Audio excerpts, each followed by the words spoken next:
జై శ్రీ గణేష. నిన్న మనం ఏం చెప్పుకున్నాం? కశ్యపుడు నుంచి సృష్టి ఏ విధంగా ముందుకు సాగిందో చెప్పుకున్నాం కదా. మనుష్యుల జాతి ఎలా వచ్చింది, మనకు ఎవరు ముందు ఉన్నటువంటి వ్యక్తి అంటే మనువు నుండే మనం అందరం కూడా పుట్టాము. బ్రాహ్మణులు, క్షత్రియులు, వైశ్యులు, శూద్రులు ఇలా అందరూ కూడా మనువు పిల్లలే. మనువుకు 13 మంది భార్యలు ఉన్నారు. ఈ భార్యలకి ఎవరెవరి కడుపున ఎవరెవరు పుట్టారు అనేది కూడా చాలా క్లియర్గా మనకు భారతంలో ఎక్స్ప్లెయిన్ చేస్తారు. మరి ఇలా ఉన్నప్పుడు సమాజంలోకి ఇన్ని వర్గాలు ఎందుకు వచ్చాయి, ఇన్ని కులాలు ఎందుకు వచ్చాయి, బ్రాహ్మణులు అంత గొప్ప వాళ్ళు ఎందుకు అయ్యారు, శూద్రులు ఎందుకు అంత తక్కువ వాళ్ళు అయ్యారు అంటే ఏమో అతి మేధావులు అనుకునే వాళ్ళు చేసిన పనో లేదా సమాజంలో వచ్చినటువంటి పోకడలు దానికి కారణం కావచ్చు. ఏదేమైనా అది చాలా పెద్ద సబ్జెక్ట్ కాబట్టి నేను దాంట్లోకి పోదలుచుకోలేదు. మహాభారతం చెప్పిన దాని ప్రకారం మనువు పిల్లలే వీళ్ళంతా. అంటే బ్రాహ్మణులు మొదలుకొని వైశ్యులు, క్షత్రియులు, శూద్రులు అందరూ కూడా పాలుళ్ళే అవుతారు. సరే, ఇక వీళ్ళలో ఇప్పుడు మనకు కావాల్సింది కురువంశానికి సంబంధించినటువంటి అంటే మనువుకి 50 మంది కొడుకులు పుడతారు. కానీ ఏంటంటే 50 మంది కొడుకులు కూడా వాళ్ళలో వాళ్ళే కొట్టుక చేస్తారు. అంటే ఇక్కడ మనువుకి కూడా వారసులు మిగలలేదు. ఇక్కడ కూడా మళ్ళీ కూతురే దిక్కైంది. ఎలా అంటే మనువుకున్నటువంటి కొడుకుల్లో అందరూ చనిపోయారు కదా. వేణురాజు ఉంటాడు, వేణురాజు కూడా చనిపోతాడు. కానీ అతనికి ఒక కూతురు ఉంటుంది. ఆమె ఇలా, ఆ ఇళ్ళ నుంచే ఈ కురువంశం అంతా కూడా వచ్చింది. అంటే ఇక్కడ కూడా వంశాభివృద్ధికి కూతురే మూలాధారంగా మనకు స్పష్టంగా కనిపిస్తుంది. ఇలా అని చెప్పాను కదా, ఆమె నుంచి కురువంశం అనేది నాంది పలుకుతుంది. ఇలాకి చంద్రుడు కొడుకు బుధుడికి పురారవుడు అనేటువంటి కొడుకు పుడతాడు. ఈ పురారవుడికి ఊర్వశికి మళ్ళీ 6 పిల్లలు పుడతారు. వాళ్ళలో ఆయువు ముఖ్యమైనవాడు. ఈ ఆయువుకి మళ్ళీ 5 పిల్లలు పుడతాడు. అందులో సుహేషుడు ఒకడు. సుహేషుడికి మళ్ళీ ఆయుడు ప్రియంవద అనేటువంటి అమ్మాయితో పెళ్ళవుతుంది ఈ సుహేషుడికి. మళ్ళీ వీళ్ళకు 6 కొడుకులు పుడతారు.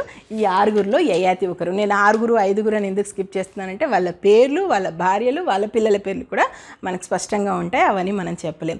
యయాతికి సంబంధించి చాలా చాలా పెద్ద కథ, చాలా ఇంపార్టెంట్ క్యారెక్టర్ కూడా ఉంటుంది భారతంలో.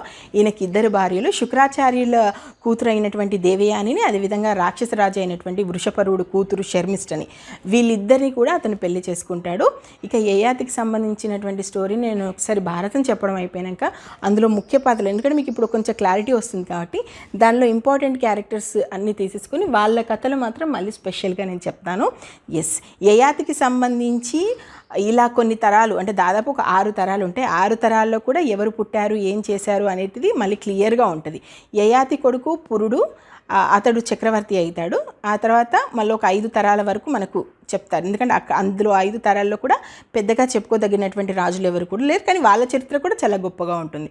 సో ఇలా ఒక 5 తరాలు జరిగిన తర్వాత దుష్యంతుడు వస్తాడు. దుష్యంతుడు శాకుంతల స్టోరీ అయితే మనకు చాలామందికి తెలుసు కదా. మేనక అదేవిధంగా విశ్వామిత్రుడికి పుట్టినటువంటి కూతురే శాకుంతల.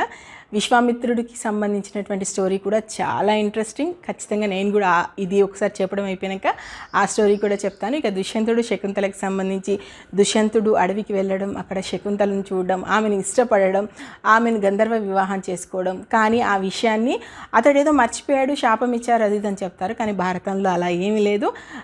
ఎవరికి చెప్పకుండా పెళ్లి చేసుకున్నాను కాబట్టి ఆ విషయాన్ని ఎవరికి చెప్పడానికి ఇష్టపడడు. అందుకే దుష్యంతుడు శకుంతల నిరాకరిస్తాడు. ఇక్కడ మనకు ఒక క్లియర్ పిక్చర్ ఏది ఉంటుందంటే, శాకుంతల తన తండ్రి అయినటువంటి కణ్వ మహర్షికి చెప్పకుండానే పెళ్లి చేసుకుంటుంది. తల్లిదండ్రుల ఇష్టం లేకుండా పెళ్లి చేసుకున్నటువంటి అమ్మాయి పరిస్థితి ఏ విధంగా ఉంటుందనడానికి కూడా శాకుంతల విషయం మనకు పెద్ద ఉదాహరణగా ఉంటుంది. కానీ ఆమె పాతివత్యం కారణంగా దుష్యంతుడు ఆమెను, లేదు నాకు నీతో సంబంధం లేదు అని చెప్పినప్పటికీ కూడా ఆకాశవాణి పలుకుతుంది, లేదు శాకుంతలకి నీకు సంబంధం ఉంది. ఇక దుష్యంతుడు శకుంతల కొడుకే మన భరతుడు. ఆయనే మనకు ఆద్యుడు. మన భారతీయులందరికీ కూడా ఆయనే ముందు. ఇక మన భారతదేశానికి భారతదేశం అనేటువంటి పేరు రావడానికి కారణం కూడా భరతుడు, ఆయన పరిపాలించిన తీరు. ఎస్, మనము బ్రహ్మ సృష్టి మొదలుకొని భరతుడి వరకు వచ్చాము. భరతుడి నుంచి మళ్ళీ పంచపాండవుల వరకు వెళ్ళాలంటే కథ ఏ విధంగా సాగుతుందో చూద్దాం.